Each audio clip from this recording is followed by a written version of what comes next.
297 consecutive games played. Brett Favre played an absolutely insane 297 consecutive regular season games, 321 including postseason in over 20 seasons. That's starting every single game from September 1992 to December 2010. He played through separated shoulders, broken thumbs, sprained ankles, and countless other injuries that would sideline normal players for weeks. Favre even played the day after his father passed, throwing for 399 yards and 4 touchdowns in an emotional Monday Night Football game. Now here's the math on breaking this record. If a quarterback started every single regular season game starting today, they need to play 17.5 full seasons without missing a single start. That's because the NFL now has 17 regular season games per year, and 297 divided by 17 is roughly 17.47. Even if they somehow made the playoffs every single year and played one playoff game each time, it still wouldn't cut down the number of regular season games needed. This is because Brett Favre's streak of 297 doesn't even include the postseason. The closest anyone's ever come, Eli Manning with 210 straight starts, not even 3/4 of Favre's streak. Phillip Rivers had 240 in a row, but that's still 57 games short. And in today's NFL, especially with these new gen players, this record is completely untouchable. Favre's Iron Man streak, that stands forever.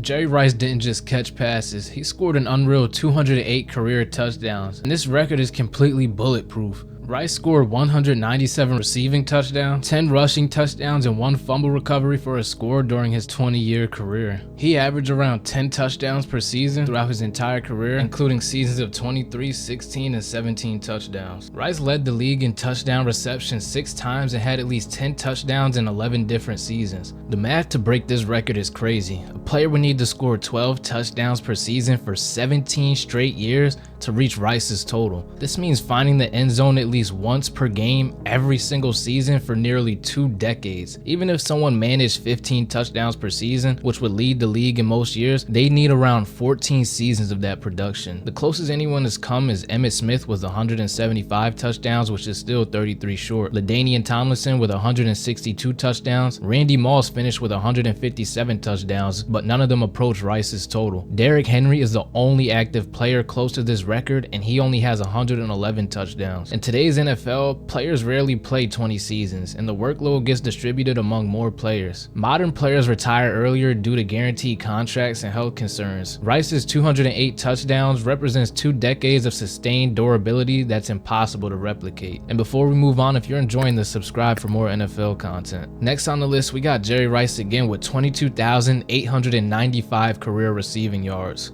Jerry Rice holds the all-time NFL record with this marking, making him the most productive wide receiver in league history by a massive margin. This number is so outrageous that the second place receiver, Larry Fitzgerald, is nearly 5,400 yards behind. To put this into perspective, a player would need to average 1,274 receiving yards per season for 18 straight years just to match Rice's total. And that's assuming they never get injured, never slow down, and never have a down year. Rice had 4 seasons with over 1,500 yards, and even at age 40, he put up over 1,200 yards in a season. He was the model of consistency and longevity. With how often modern offenses spread the ball around and rest players, it's extremely unlikely anyone will ever touch this mark. Rice's receiving record is one of the most unbreakable in NFL history. Next up, we got Emmitt Smith. He bulldozed his way to 18,355 rushing yards over 15 seasons. Smith carried the ball 4,409 times during his career, rushing for over 1,000 yards in 11 different seasons, and led the league in rushing 4 times. And here's the brutal math to break this record. A running back would need to average 1,080 yards per season for 17 straight years. This means rushing for over 1,000 yards every single season for nearly 2 decades without major injury. Or if they average 1,500 yards per season, which only happened a few times per decade, they still need over 12 seasons of that elite production. Walter Payton finished with 16,726 rushing yards, falling over 1,600 yards short. Tony Dorsett had 12,739 yards. Adrian Peterson ended with 14,918, but none of them matched Smith's longevity and consistency. In today's NFL, running backs rarely get 300 carries in a season. The passing game has gone up and dominates most of the time, and running backs' careers are shorter due to the physical toll. The combination of volume, durability, and longevity needed to break this record just simply doesn't exist anymore. And here we have Emmitt Smith again. Emmitt Smith rushed for 164 touchdowns over 15 NFL seasons. That's an average of about 11 rushing touchdowns per season throughout his career. Smith's dominance in the red zone was unmatched. Smith had at least 10 rushing touchdowns in 8 different seasons. His season high was 25 rushing touchdowns, and the year before that it was 21 rushing touchdowns. To break this record, a running back would need to score roughly 11 rushing touchdowns per season for 15 years straight. This means consistently finding the end zone nearly a dozen times every single season for a decade and a half. Even if a back managed 15 rushing touchdowns per season, they still need about 11 seasons of that production to surpass Smith. LaDainian Tomlinson had 145 rushing touchdowns, Marcus Allen had 123, Walter Payton had 110, but none have surpassed the all-time leader. And Jerry Rice has another accolade on this list. He caught 1,549 passes during his 20-year career, and this record is untouchable too. Rice averaged 77.5 catches per season throughout his entire career, including seasons of 122, 108, and 104 receptions. He caught at least 50 passes in 17 different seasons and led the league in receptions twice. Rice did this while playing in an era with 16-game seasons for most of his career. Now here's the math to break this down. A receiver would need to catch 91 passes per season for 17 straight years to match Rice's total. This means having at least 90 catches every single season for nearly 2 decades without missing time or declining with age. Even if someone managed 100 catches per season, which would be around the league high in most years, they need 15.5 seasons of that production. Larry Fitzgerald finished with 1,432 career receptions, and this is still 117 short of Rice. And Tony Gonzalez had 1,325 catches. Some of them came close, but none of them passed Rice's level. Wide receivers rarely play 20 seasons. Teams also spread the ball around with more receiving threats. And here we have Tom Brady. Brady threw for 89,214 yards in his regular season career, and this record is truly unbreakable due to the consistency and longevity he showed. Brady played 23 seasons, averaged over 4,000 yards per season, and threw 300 plus yards in 88 different games. He had 14 seasons with over 4,000 passing yards and led the league in passing yards 4 times. Now here's the mind-blowing math. To break Brady's record, a quarterback would need to throw for 4,000 yards per season for 22.3 consecutive seasons. If they average 4,500 yards per season, they'd still need nearly 20 full seasons of elite play. Even at 5,000 yards per season, which only a handful of QBs have ever achieved, they still need 18 seasons without major injury or decline. Drew Brees finished with 80,358, falling 8,856 yards short. Peyton Manning with 71,940 yards. Aaron Rodgers is at 59,055 yards and still playing, but he won't be touching that record. None of them match Brady's combination of volume and longevity. To break Brady's record, a quarterback would need nearly perfect health, elite performance well into their 40s, and the ability to adapt their game over 2+ decades. The physical demands of modern football make this nearly impossible. Brady revolutionized quarterback longevity in ways that can't be replicated. And next up, we got another Brady record. Brady threw for 7,753 completions during his 23-year career, and this record is just as untouchable as this passing yards mark. Brady averaged 337 completions per season, and that includes seasons of 432, 485, and 490 completions. He topped 300 completions in 18 different seasons and led the league in completions 4 times. The math to break this record is staggering. A quarterback would need to complete 338 passes per season for around 23 consecutive years. This means throwing for over 300 completions every single season for nearly 23 years without missing time or declining with age. Even if someone managed 350 completions per season, they'd still need 22.2 seasons of that production. Drew Brees finished with 7,142 completions, but Brady passed this with his final 3-year stint with the Bucs. Peyton Manning had 6,125 completions. Brett Favre completed 6,300, but Brady's combination of accuracy, volume, and unmatched longevity puts him in a league of his own. Modern quarterbacks face more pressure to stay healthy, and teams are more willing to rest vets. The workload and durability needed to accumulate over 7,700 completions is something we're unlikely to see again. Brady's completion record represents over 2 decades of consistency high volume passing. a benchmark that may never be touched. And by nobody's surprise, Tom Brady's on this list again. He threw a record 649 touchdown passes during his career. Brady averaged 28.2 touchdown passes per season throughout his entire career. This included seasons of 50, 43, and 40 touchdowns. He threw at least 20 touchdown passes in 20 different seasons and led the league in passing touchdowns 5 times. The math to break this record is once again insane. A quarterback would need to throw 28 to 29 touchdown passes per season for 22 to 23 consecutive years to match Brady's total. This means throwing at least 25 touchdowns every single season for over 2 decades. Even if someone managed 35 touchdown passes per season, which would be around the center point for the league's best in most years, they need 18.5 seasons of that production. Peyton Manning finished with 539 touchdown passes, which is still 110 short of Brady. Drew Brees had 571, Aaron Rodgers with 475, but none of them approached Brady's combination of volume and longevity. Once again, modern quarterbacks rarely play past 40.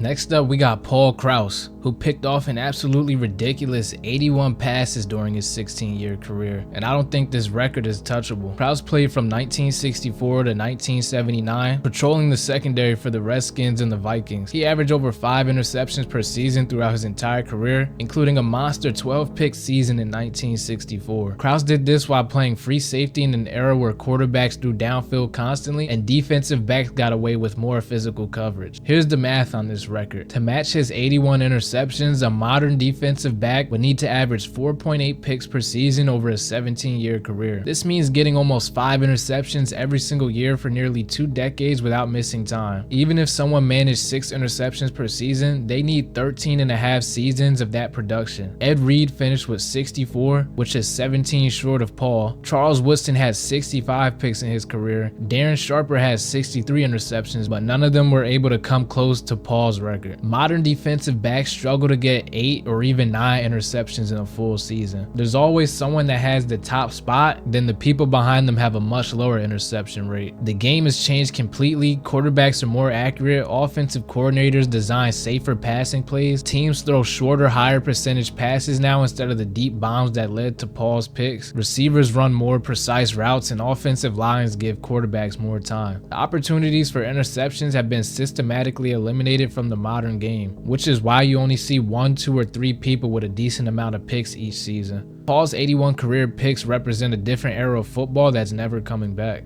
Bruce Smith demolished quarterbacks for 200 career sacks during his 19-year career, and this record is absolutely bulletproof. Smith played from 1985 to 2003, terrorizing offensive lines for the Buffalo Bills and the Washington Redskins. He averaged 10.5 sacks per season throughout his entire career, and this included seasons of 19, 14, and 13.5 sacks. Smith led the league in sacks twice and had at least 10 sacks in 13 different seasons. A pass rusher would need to average 10.5 sacks per season for 19 consecutive years to match Smith's total. This means getting at least 10 sacks every single season for nearly 2 decades without a major injury or decline. Considering in his final 4 seasons, he only missed 2 games, I don't think this is getting broken. Even if someone managed 15 sacks per season, they need 13.3 seasons of that production. Reggie White finished with 198 career sacks, falling just 2 short of Smith. Kevin Green had 160, Julius Peppers with 159.5, but none of them matched Smith's longevity and consistency. Modern day pass rushers face more double teams, better offensive line play, and quicker passing games that limit sack opportunities. Plus, players don't last as long due to the physical toll and salary cap considerations. The workload rotation also spreads sacks among more players, and Smith's 200 sacks represents a level of sustained dominant pass rush and career longevity that's impossible in today's game. Next up, we got Devin Hester, who racked up a ridiculous 20 return touchdowns over his NFL career.